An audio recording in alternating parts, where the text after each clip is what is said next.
오늘 2장에 있는 말씀은 이 멸망하는 자들의 그 세 가지 멸망하는 자들의 이야기를 하고 있고요. 그러면서 그 멸망한 자들을 멸망하는 자로만 남기지 않으시고 그들에게도 남은 자를 두시겠다 이렇게 말씀하세요. 이 구약에 가지고 있는 이 가장 중요한 것 중에 하나가 이 남은 자의 믿음이에요. 이 남은 자의 신앙이라고 할 수 있는 거죠. 이 남은 자라고 하는 것은 하나님이 그 모든 사람을 다 멸망시키고 또 모든 사람을 심판하시는 게 아니고 그래도 그 사람들 중에서도 하나님의 은혜로 남은 자를 두시겠다 이렇게 얘기를 하시는 거죠. 왜 남은 자를 두시느냐? 그 남은 자를 통해서 그래도 그 완전히 심판 가운데 두지 않으시고 그 은혜로 남은 자를 통해서 하나님이 구원의 역사를 나타내시겠다 이렇게 얘기하시는 거예요. 그래서 그 남은 자의 믿음으로 예수 그리스도가 오시는 거고 그 예수 그리스도를 통해서 결국 그리스도인이라고 하는 그 이 세상에 남은 자를 두셔서 하나님의 이 역사, 하나님의 구원의 역사를 이 마침표를 찍겠다 이렇게 말씀하고 있는 거죠. 2장에서부터 2장 1절에서부터 그들이 가지고 있는 죄가 세 가지 죄가 있는데 첫 번째는 2절에 있는 말씀에 보면 밭들을 탐하여 집들을 탐하여 남자와 그의 집과 사람과 그의 산업을 강탈하도다 이렇게 돼 있어요. 첫 번째 가지고 있는 죄가 뭐냐면 탐욕이에요. 이 탐욕의 죄라고 하는 것은 뭐냐면 이 비교하고 경쟁해서 남의 것을 빼앗는 마음이에요.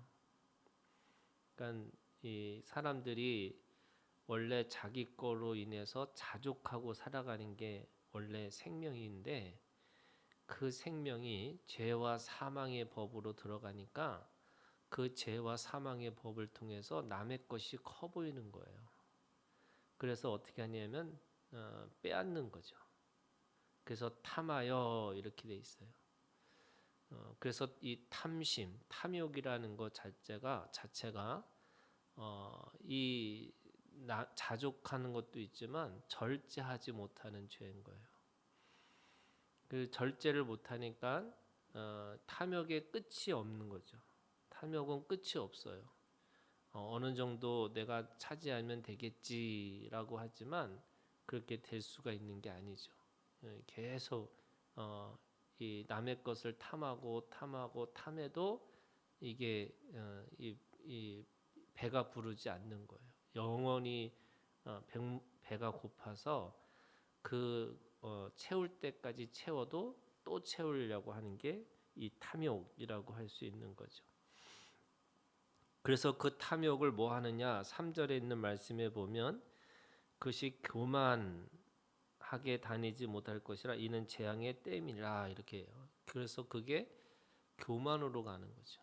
탐욕이 커져서 이제는 그 탐욕, 자기가 더 소유하고 더 많은 것을 가졌다는 것 때문에 교만해지는 그런 교만의 죄까지 갑니다.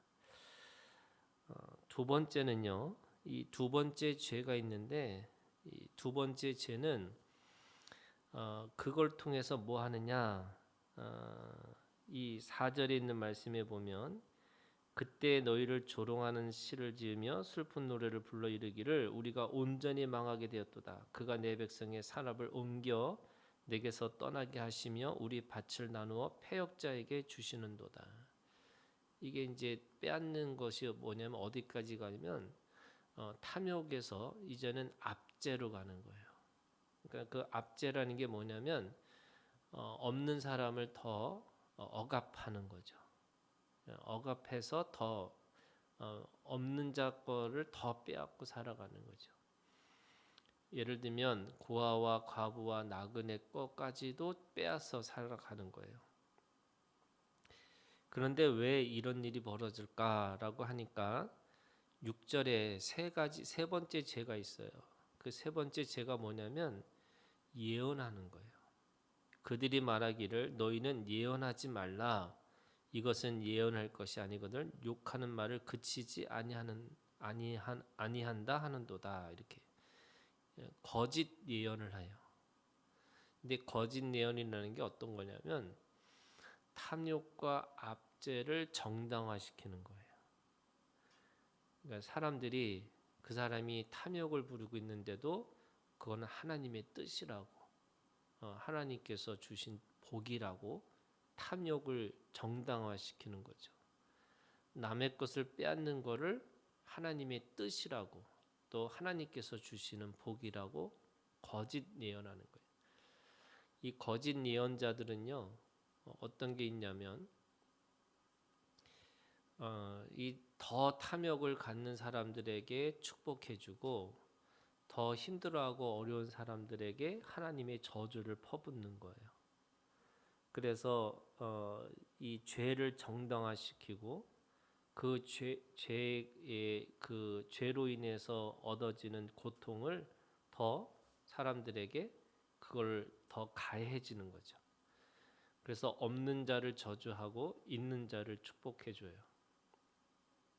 이게 거짓 예언이죠.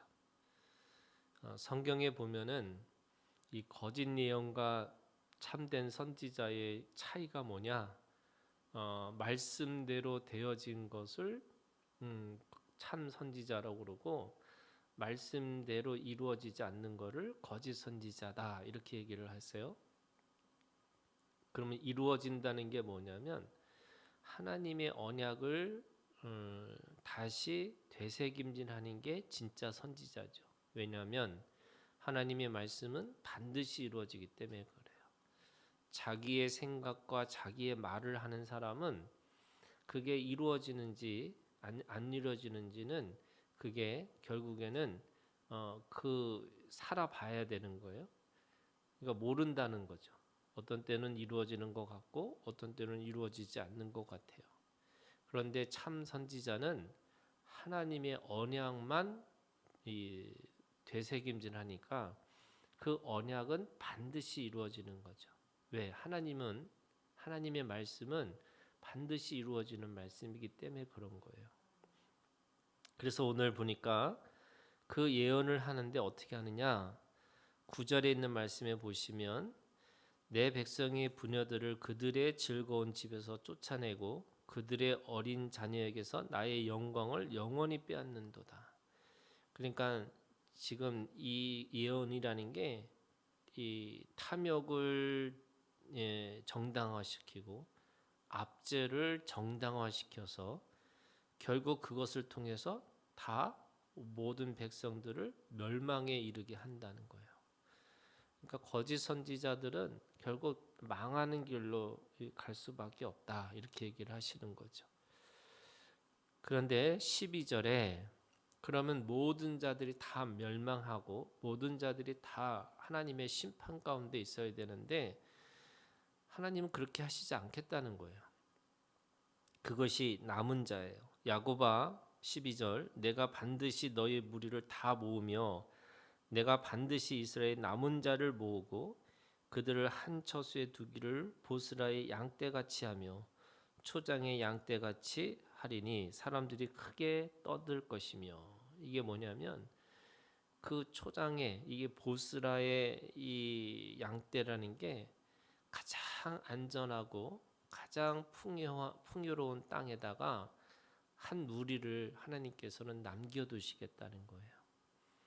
다 멸망하고 다 하나님의 심판 가운데 두지 않으시고 그래도 하나님은 이 보스라의 양떼같이 초장의 양떼들 같이 그들을 남겨두시겠다 이렇게 얘기하는 거죠. 그래서 그 13절에 길을 여는 자가 그들 앞에서 올라가고 그들은 길을 열어 성문에 이르러서는 그리로 나갈 것이며 그들의 왕이 앞서가며 여호와께서는 선두로 가시리라. 선한 목자 되신 하나님이 그 양떼를 끌고 가시겠다 이렇게 말씀하시는 거예요.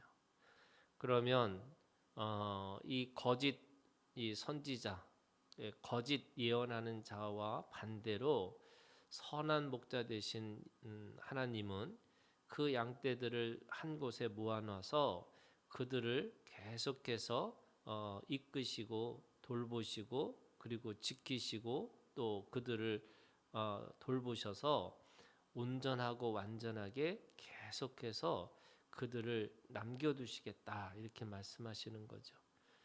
이게 남겨두는 은혜가 우리 가운데 있는 거예요. 이스라엘 백성들에게 그 고아와 나그네와 이 과부를 돌보기 위해서 어떻게 하냐면 추수할 때 한 구탱이를 남겨두라 그래요. 그리고 다 그 이삭을 그 벨 때마다 떨어진 것들을 줍지 말라고 하세요. 그게 뭐냐면 이게 남은 것들을 두라는 거예요. 생명을 위해서 한 곳을 남겨두라는 거예요. 그러니까 이게 심판이라는 건 최종적인 심판이라는 거는 하나님의 심판이거든요. 그런데 하나님조차도 최종적인 심판을 마지막까지 하지 않으신다는 거예요. 이게 우리가 이런 거예요. 우리가 사람을 미워할 수 있어요. 또 내가 누군가를 싫어할 수 있어요. 그런데 끝까지 싫어하고 끝까지 미워하지 말라는 거예요. 그게 어떤 거냐면 싫어하고 미워해도 돌아올 수 있는 마음의 한 구탱이를 남겨두는 거예요. 저는 그게 그리스도인들이 가지고 있는 이 하나님의 마음이라고 생각해요. 그래서 이 지금 멸망할 자들은 뭐냐면 탐욕을 어디까지 부리냐면 끝까지 부리는 거고요. 남의 것을 뺐는데 끝까지 뺏으려고 하는 거고요. 또 예언을 하고 말씀을 그 거짓말을 할 때도 끝까지 거짓말을 하려고 하는 거예요. 근데 여러분 끝까지라는 게 결국 하나님의 마음이 아니에요. 만약에 하나님께서 끝까지 심판하셨으면 우리 누구도 여기에 남아서 살아있는 사람이 있을 수가 없죠. 누구도 하나님 앞에 구원받을 인생은 없어요. 우리는 어떻게 구원받는 거냐면 하나님이 끝까지 심판하지 않으시고 마지막 거를 남겨두시고 그 나머지 그 끝까지 남아 있는 것들을 하나님께서 돌보셨기 때문에 우리가 구원받는 그 반열에 들어가 있는 거죠. 우리의 어떤 것이 다른 멸망한 사람들하고 비교할 때 조금이라도 뭔가 있어서가 우리가 구원받은 게 아니고 하나님의 은혜로 구원받은 인생인 겁니다. 여러분 그게 그래서 우리가 가지고 있는 이 마음도 끝까지 하지 않는 뭔가 여지를 남겨두는 그 믿음의 여유가 삶의 여유가 있기를 주님의 이름으로 축원합니다.